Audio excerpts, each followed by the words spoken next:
ევროპულ საბჭოში დახურულ კარს მიღმა მოლაპარაკების დაწყებამდე ევროკავშირის უმაღლესმა წარმომადგენელმა საგარეო და უსაფრთხოების საკითხებში კაია კალასმა დაადასტურა, რომ ის შეხვედრაზე ევროკომისიის სახელით კონკრეტული წინადადებით მიდის და ის აპირებს, რომ კიდევ ერთხელ დააყენოს დღის წესრიგში სანქციების საკითხი საქართველოში იმ მაღალჩინოსნების წინააღმდეგ, ვინც არღვევს ადამიანის უფლებებს, ახალისებს ძალადობას და ძირს უთხრეს საქართველოში დემოკრატიას. მიუხედავად იმისა, რომ ვიქტორ ორბანი და ფიცო ევროკავშირის ორი სახელმწიფოს ლიდერი ამ დრომდე ბლოკავს სანქციების საკითხს, ევროკავშირი კვლავ აგრძელებს და განსაკუთრებით ევროკომისია ამ ორი სახელმწიფოს წინააღმდეგობის დაძლევას, რათა ევროკავშირმა 27 სახელმწიფოს სახელით გამოუცხადოს სანქციები ბიძინა ივანიშვილის გუნდს. რა თქმა უნდა, იმ შემთხვევაში თუ სანქციები იქნება ევროკავშირის სახელით, ეს იქნება ადამიანის უფლებების მასიური დარღვევის გამო, რაზეც შეშფოთებას გამოხატავენ ევროპელი მინისტრები და პირდაპირ ამბობენ, რომ საქართველო დღეს არ დგას სწორ გზაზე და პასუხისმგებლობას ბუნებრივია საქართველოს ანტიდასავლურ კურსზე აკისრებენ ბიძინა ივანიშვილის გუნდს.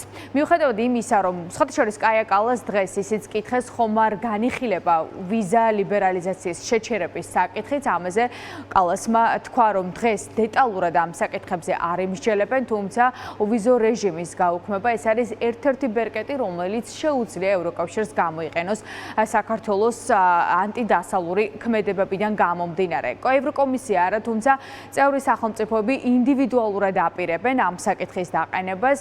წინა გამოშვებაში ჩვენ შემოგთავაზეთ ლიეტუვის საგარეო საქმეთა მინისტრის განცხადება, სადაც ის ამბობს, რომ 6 პუნქტიან გეგმას წარუდგენს დღეს მინისტრებს და მათ შორის ერთ-ერთი იქნება ვიზო რეჟიმის შეჩერება.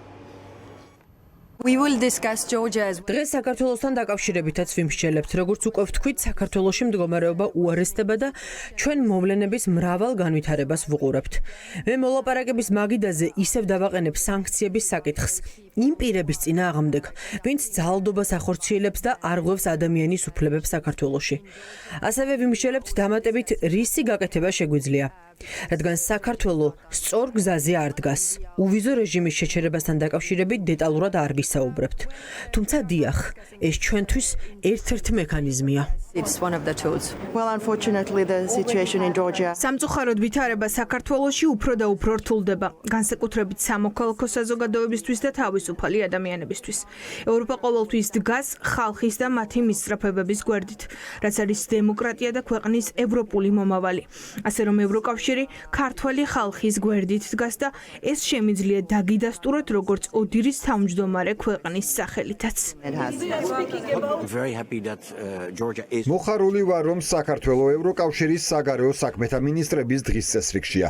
ვფიქრობ, ეს ძალიან მნიშვნელოვანია, რადგან კურსი არის ძალიან ნეგატიური და ჩვენი შეშფოთება მზარდია. ძალიან მადარდებს ქართველი ხალხი, რომელსაც ასე ძალიან სურს ევროპული მომავალი. ევროპელ მინისტრებს შორის დახურულ კარს მიღმა შეხვედრა უკვე დააწყებულია. 4 ძირითად საკითხებს სჯელობენ მინისტრები. ბუნებრივია, ეს არის კონფლიქტი ახლო აღმოსავლეთში, უკრაინის ომი და ირანში განვითარებული პროცესები. პრაქტიკულად ყველა მსოფლიოს მთავარ გამოწვევაზე მსჯელობენ ევროპელი მინისტრები, თუმცა დღის წესრიგში მაინც ჩასვა საქართველოში განვითარებული პროცესები, რაც ადესტურებს იმ სიმძიმეს, რაც ახლა საქართველოში ხდება პოლიტიკური კრიზისიდან გამომდინარე და ამ რეალობას ევროპელი მინისტრები აფასებენ შესაბამისად, ამიტომაც გადაწყვიტეს, რომ იმსჯელონ საქართველოში განვითარებულ პროცესებზე და იმსჯელონ იმაზე, თუ როგორ უნდა უპასუხონ ბიძინა ივანიშვილის გუნდს, რომელიც ქართველ ხალხს აშორებს ევროკავშირს და დღეს სხვათა შორის მინისტრებმაც ბევრჯერ გამიჯნეს ერთმანეთისგან ქართველი ხალხი და საქართველოს მთავრობა და მხარდაჭერას ევროპულ მისწრაფებებზე უცხადებენ სწორედ საქართველოს მოქალაქეებს.